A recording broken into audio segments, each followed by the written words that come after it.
Good morning, everybody. It is Monday and it's 10 o'clock. It's time for Tim with Tim. I am so happy that you're with me. It's the start of a new week and a start of a new week in the Word. We are going verse by verse through the Gospel of John, and today we are in chapter 7, verses 1 to 24. This is a really good chapter, so stay with me. It starts out maybe with a little bit of a surprise for you because a lot of us just don't think very much about Jesus's family. That Mary and Joseph, when they got married, Mary was a virgin and Jesus was Mary's firstborn. But, other than that, it was a pretty regular human family, and Mary and Joseph went on to have other children. It's just clear in the gospel. As a matter of fact, Matthew chapter 13, verse 55 actually lists Jesus's brothers. And I think they are, let me look, James, Joseph, Simon, and Jude, or Judas. James, who wrote the book of James, Joseph, Simon, and Jude, who wrote the book of Jude. So 4 brothers that are named in Scripture, and then sisters. The sisters are never named, just sisters. So we assume that it's at least 2 and maybe more than 2. We have no idea. But Jesus had brothers and sisters. If you really ever wondered if Jesus were, fully human, there you go. He had brothers and sisters.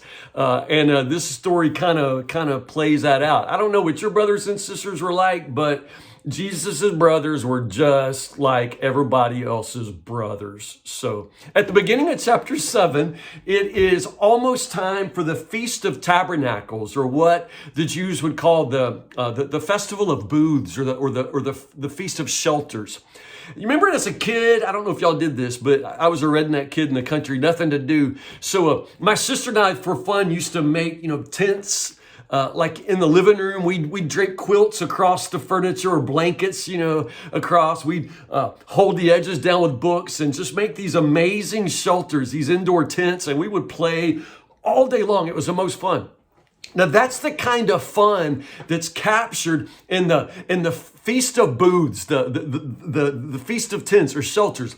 The Jewish people are commemorating their wanderings in the wilderness where they didn't have houses. They all lived in tents. And so at the Festival of Booths, Shelters, this is what they would do. They would make these outside forts, these outside little shelters, and sleep outside. It was in the autumn of the year. It was sort of a harvest festival, but it was just so much fun. Now, I know that in Christian history and in the New Testament, we focus on the solemn, festival of Passover, and we never really know or think much about the Feast of Tabernacles.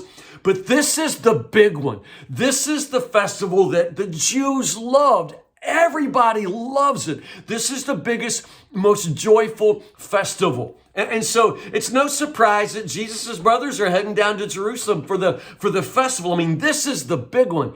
Everybody goes. So the brothers say, "Hey, Jesus, aren't you going to go to the festival? You should be going to the festival. There's going to be a big crowd there. And, maybe you and your followers can go down there and you can do some of your tricks and get popular." Now, it's obvious that they're not believers. Jesus' brothers, his family, other than Mary and Joseph as far as we know, but recognize Joseph is never a part of the story once Jesus is an adult. So the implication is Joseph has died at some point in Jesus' childhood. And so now it's Mary and the kids. These are all adult kids now. So the brothers are like, "Jesus, you need to head down to the festival." They're not believers. They're also not followers, because notice they sort of separate themselves. You and your followers can go down to Jerusalem and do some of your magic tricks. So the question becomes, are they mocking him, or are they just clueless? And it's hard to know. They don't believe, that's clear. But are they mocking him, or seriously, are they just clueless? Are they like saying, "Hey, Jesus, you should go be on America's Got Talent, and show everybody what you can do, and then, you could be famous." I don't know. Are they just clueless, or are they mocking him? We don't know. But Jesus' answer to them is really interesting. Jesus says, "Now's not the right time for me to go. You boys can do whatever you want." but my time has not yet come. His answer is curious, and at the same time, it reveals the big difference between Jesus and his brothers, and it has to do with the way they live their lives. Now, last week, back in chapter 6, I think it's verse 38, Jesus says, I have come down from heaven to do the will of God who sent me, not my own will.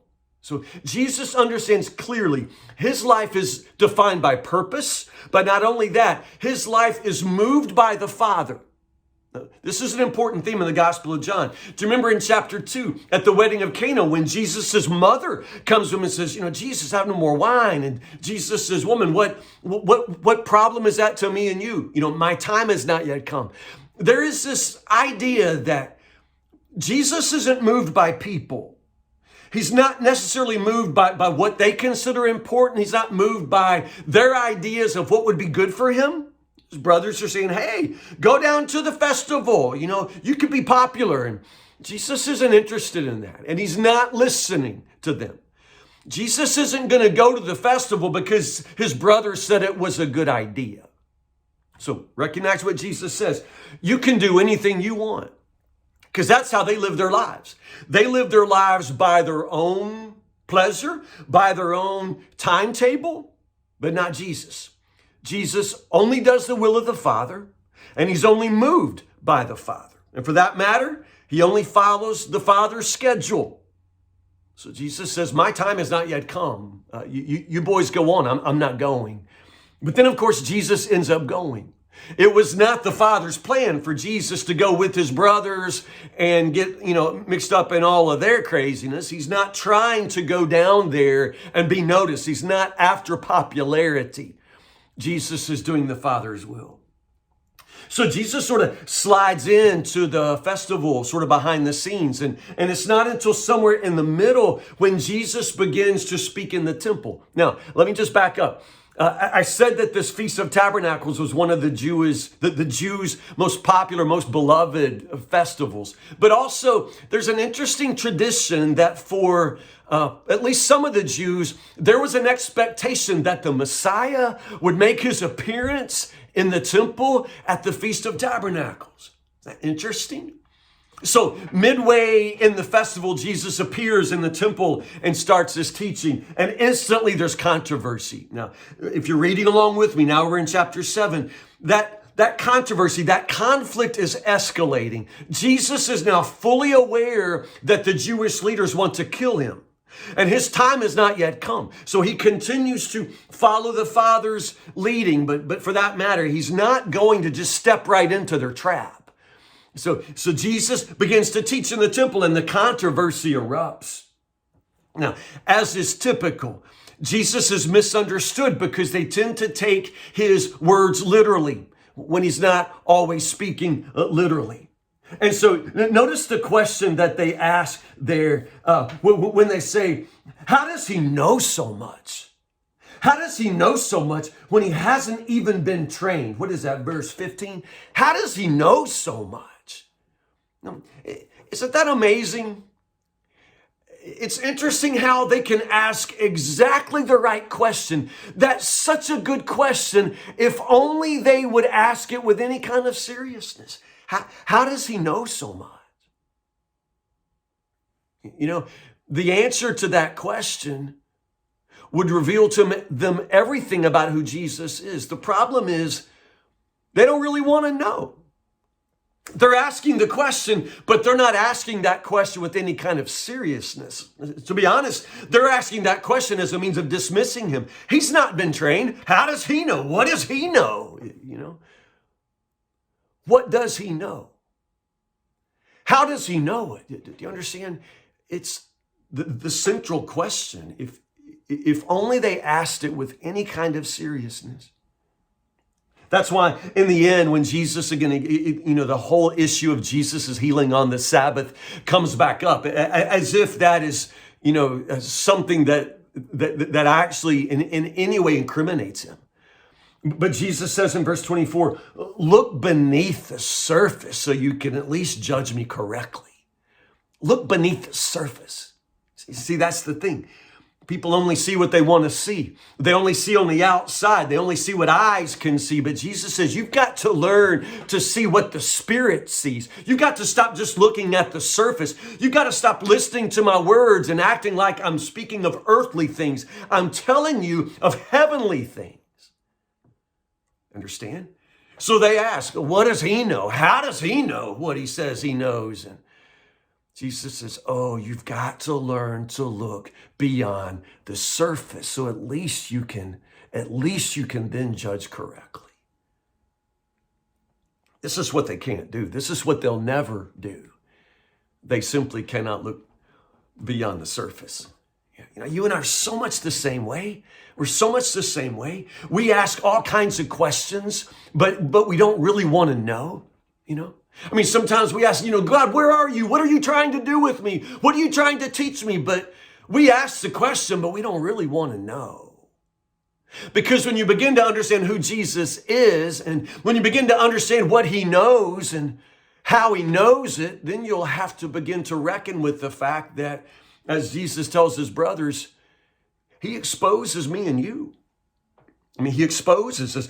Jesus tells his brothers, the world hates me. The world's not going to hate you because you blend right in. But Jesus is the light that shines in the darkness, and therefore he exposes the world for its sinful self. The world doesn't necessarily like to be exposed in its sin. And so for that reason, we don't really always want to know who Jesus is and what it means when he is the Lord of our lives, and what it means to say he has the authority to command us. We don't really want to face that, so we sort of leave everything at the surface level, We just read our Bibles and sort of pretend like we can live our lives our own way. That's what Jesus' brothers did. They knew Jesus. They were brothers, right? But they weren't believers. They weren't followers. And for that reason, Jesus says, you just live your life free as birds, but I am here to do my Father's will.